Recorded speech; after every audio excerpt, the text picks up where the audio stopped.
right, and we're back here on Couch Coach Live. Couch Coach Live Super Week continues.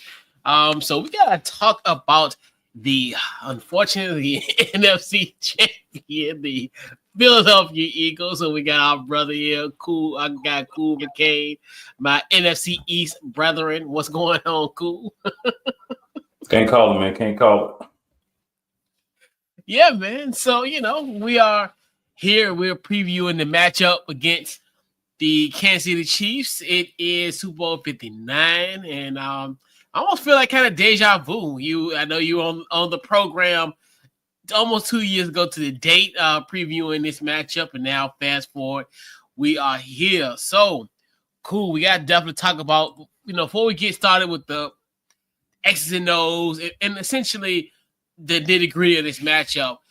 Just talk about the journey from here, pretty much from that Friday night in Brazil to current to the present day. Just your thoughts on this season so far. Well, man, we started off the season.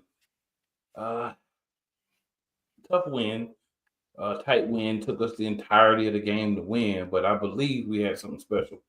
One of the things for me was even, and if you've watched any of my stuff, even in the preseason or before the season, Vic Fangio, the defense. My big thing was redoing the defense, rebuilding the defense, and getting that together. The field in Brazil was wild, so that kind of affected both teams' defense and even the offense's ability to just kind of not be sliding around like you swag surfing. So we got the win, started off the season, comes out the next week against Atlanta. Saquon drop, loses us the game, among other things. He basically said, hey, that's my fault. This loss, I'm going to take it on the chin. Respectable thing for him to do. He does that. We come out in week 3 against a New Orleans team that everybody said was going to destroy us. And basically just beat up on the Cowboys. And basically we pimp slapped them from left to right, up to down, all over the place. Got that dub. A.J. Brown gets hurt in that game. Devontae Smith gets headhunted in that game, and he ends up out on concussion protocol. So we go into Tampa Bay, down our top 2 receivers, and Tampa Bay thoroughly thrashes us. So we go into the bye at 2-2. Then we come out from the bye, and y'all know the rest. After week 5, and then we hit the bye, we get to 10 straight games. We're doing our thing. We did beat my brother's Commanders within there, but asterisk, because I'm going to give them an asterisk for their first win, for their win too, so I'm going to give us an asterisk. Jaden Daniels did have a rib injury, so he wasn't able to do everything that he would normally do. I acknowledge that, but I'm still going to take that win and run with it. We, within that stretch, we played them. Great stretch for the Eagles. First time ever that we won 10 games in a row. We get back to the Commanders, and Jalen Hurts gets hurt early in the game. Then Chauncey Gardner-Johnson, the heart and soul of the defense, gets ejected for what I feel like is a very questionable play. For ejecting him for, I feel like if anything, maybe you give him, you just kind of like, hey, y'all need to chill when he's already got one. So it feels kind of like, whatever. But it is what it is. We lose the game. It's a tight game, but we lose the game. Commanders give us the work. They win. But then after that, we just got to win 1 or 2 games against the Dallas Cowboys and then the New York Giants to wrap up the division. We beat both of them because they're not good football teams. And we slide into the playoffs. We get into the playoffs. Not the regular season, the playoffs. And there's only 2 teams from the NFC to make the playoffs, and you're looking at those 2 teams. So the Commanders handle their business. They knock out 2 wins. They make their way to the NFC Championship game. The Eagles, we handle our business. We knock off 2 teams. We make our way to the NFC Championship game. Fortunately for me, we did win that game. I think a lot of guys on this team really understand that this may be their last opportunity. So they really were playing with some passion that we haven't necessarily seen throughout the season. I think the Commanders, as an organization, are headed in the right direction. Getting to the NFC Championship game with a rookie quarterback is no small feat. So kudos and shouts out to them for doing that. And, hey, here we are. 1 win away from what we won since last season that we didn't get a chance to get. So, background, sir.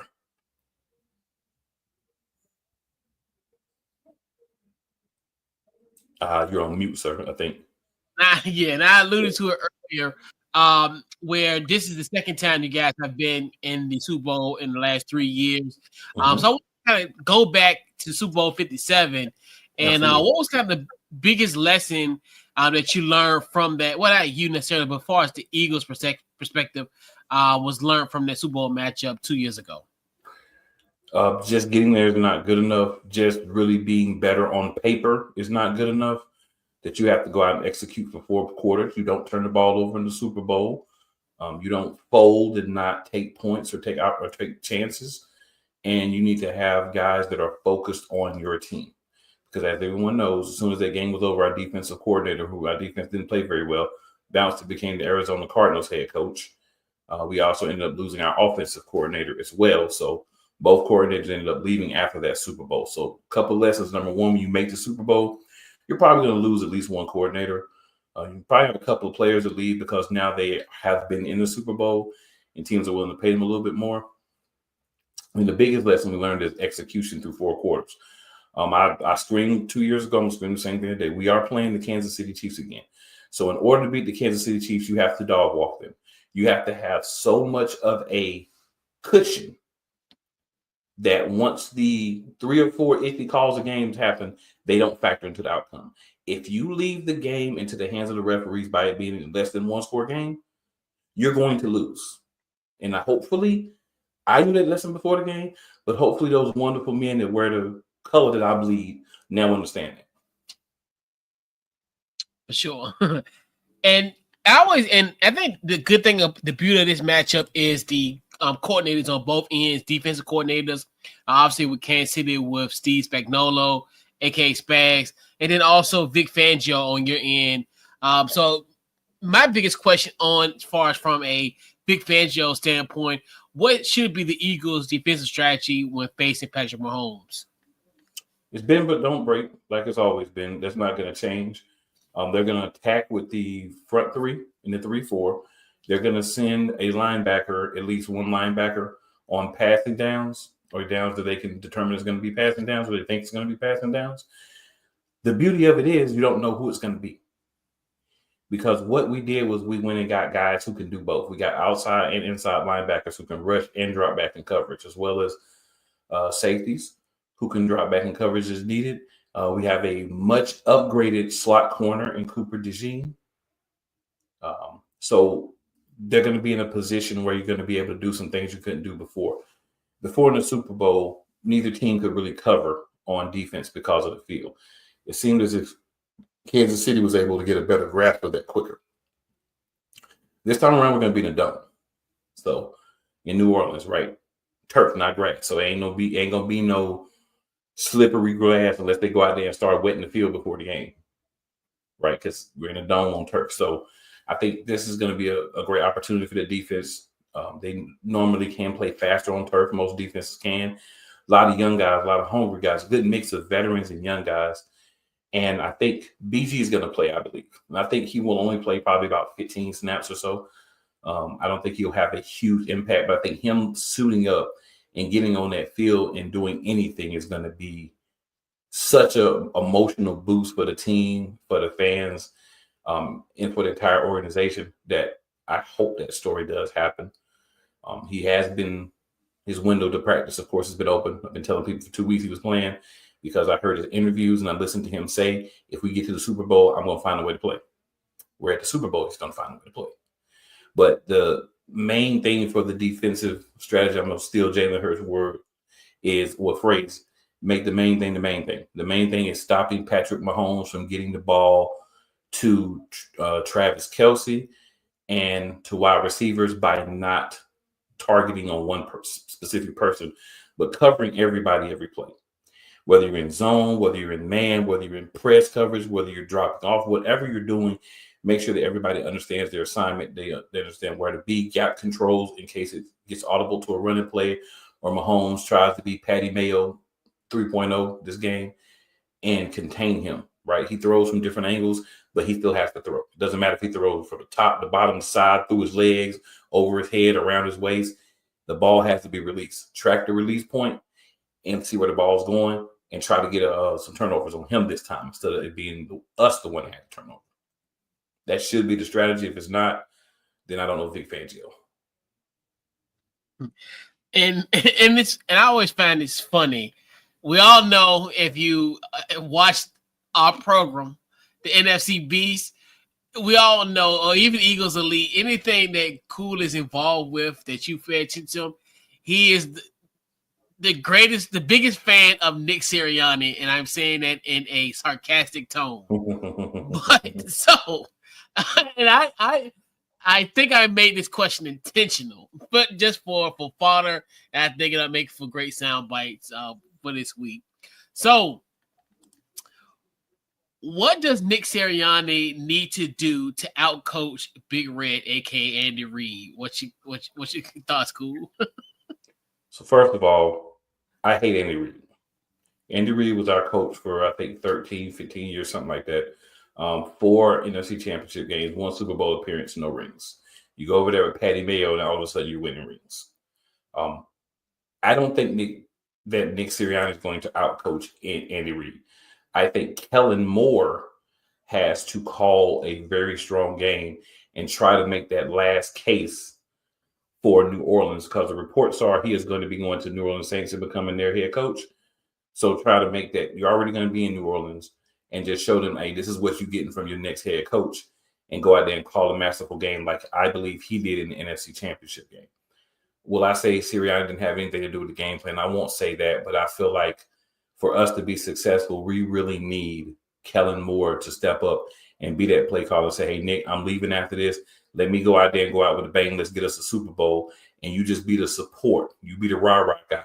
You be the guy that throws the flags, argues with the referees and all that, and let me go out there and run my offense. I think that's what works best for the Philadelphia Eagles. So there's nothing that Nick Sirianni can do, in my opinion, to outcoach Andy Reid besides step back and let the coordinators do their jobs and be the head coach. Get your praise when you win. Don't meddle. Do what you say you were going to do all season, which you didn't, but it's okay. You still got us here. And be the guy that's the rah-rah guy and help us win. Don't worry about the other stuff. Make the main thing, sir. And that's me. So obviously, in the games of this this magnitude, there's always an unsung hero. There's always someone that just kind of come out of the shadows and what have you. So, which underrated Eagles player, I wouldn't necessarily say, more like not a household name that like that people would know, but an underrated Eagles player that's likely to be the unsung hero in Super Bowl 59? What you got, Cool? I'll actually give you one on defense and one on offense. I think on defense, it's going to have to be Oren Burks, who's in playing for the injured Nakobe Dean. On offense, I'll actually give you 2 guys that may be unsung heroes. So one is going to be Jahan Dotson. I know all year we've been waiting for the Jahan Dotson to come out and do something. He did have a really good catch in our first playoff game. I think this is a good opportunity for him because obviously the game plan is going to be make sure Dallas Goedert, Grant Calcaterra, Devontae Smith, and A.J. Brown aren't the reasons that you lose. So if you're going to be trying to stop all those guys from getting the ball, Jahan Dotson's the next guy that should be able to make some catches and make some plays. And I don't mean he's going to be like an MVP or anything, but a 5-catch, 55, 60-yard game with a touchdown would be amazing for him. And it would be amazing for the Eagles Nation as well. Bird Game would be very happy with the acquisition if he show up in just one game. And I think the other guy on offense, I'm going to go with Will Shipley, who's our 3rd string running back. But Kenneth Gainwell is in concussion protocol. He may clear it by game time because we had 2 weeks. But he also has a shoulder injury, so he may not be able to play. And if he doesn't play, Will Shipley is going to have to be the one to back up Saquon Barkley. And if he gets that opportunity, I think Will Shipley is going to show people that Kenneth Gainwell had to really step his game up this past season to not be sitting on that bench watching him play.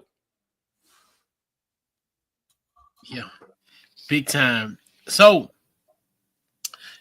want to get your keys to a Eagles victory and an X factor in this matchup.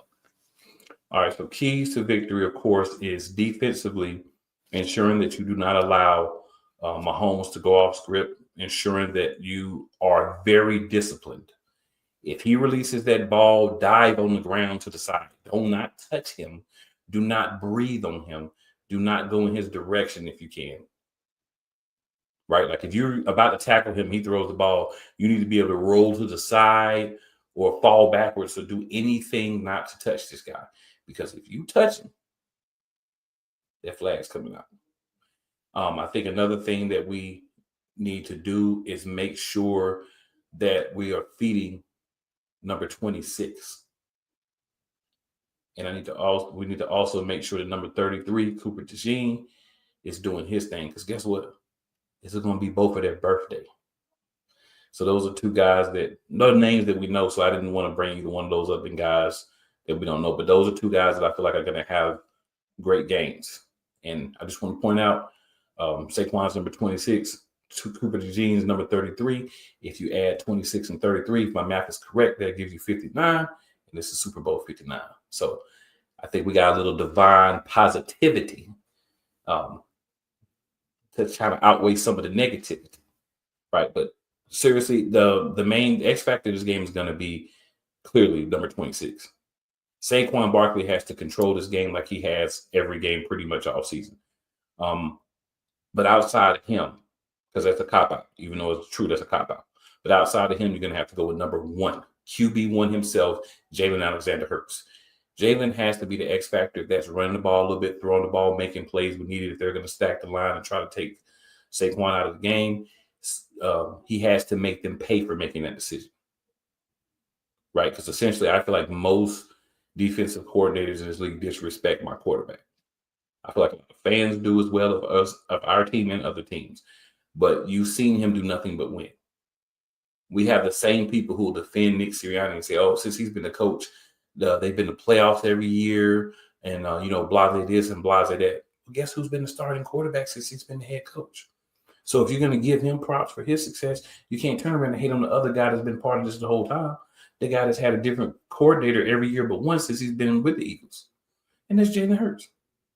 That's all I'm saying. I'm not saying that he's the greatest quarterback ever, but I'm saying don't disrespect a man that does nothing but win. All he does is win.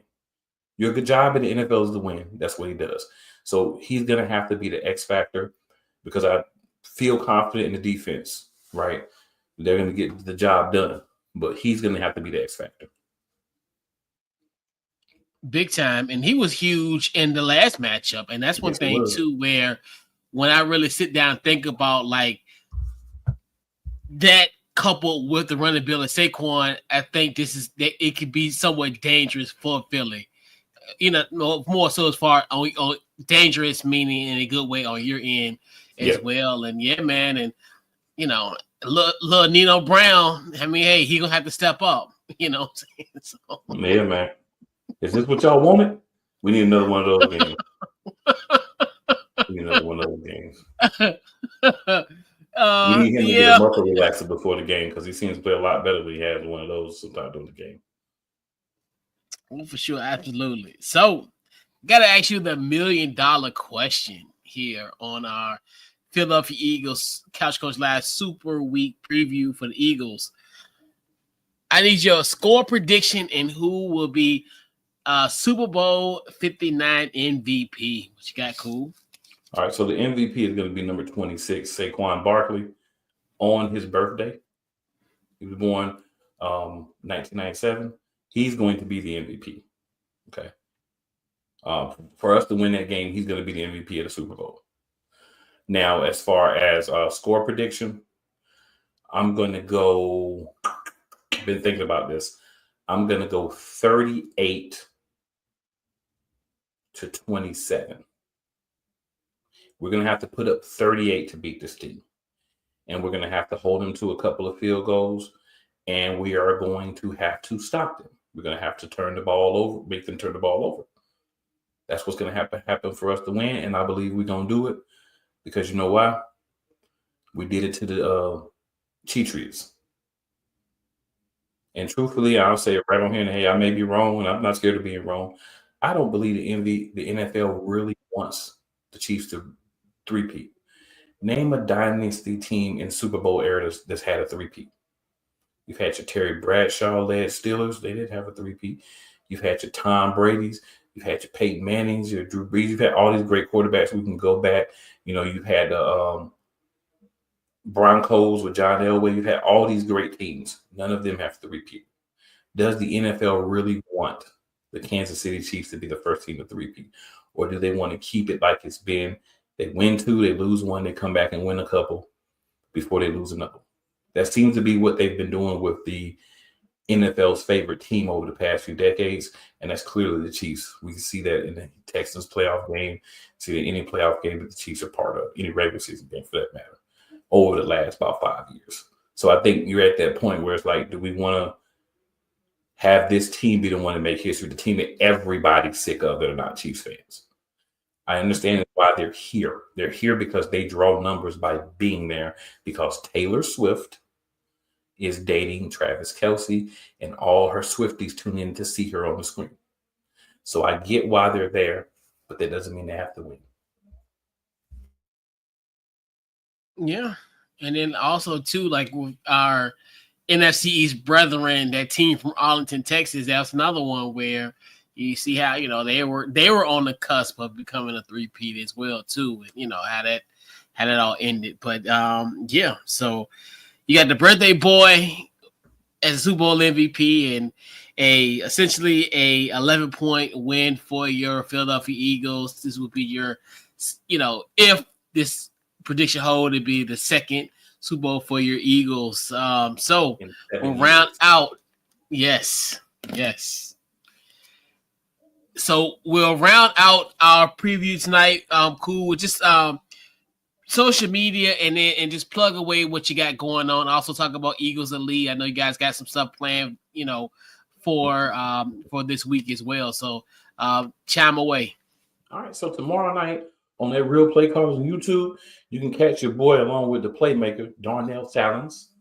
We will be doing Monarchs of Wrestling, where we'll be reviewing Royal Rumble, because it did happen.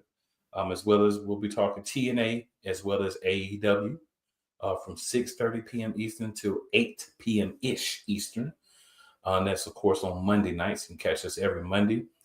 On Wednesday night, win or lose, Eagles Elite Podcast, 8:30 p.m., I believe. It's either 8:30. No, it's 8:30. It's 8:30 p.m. Eastern.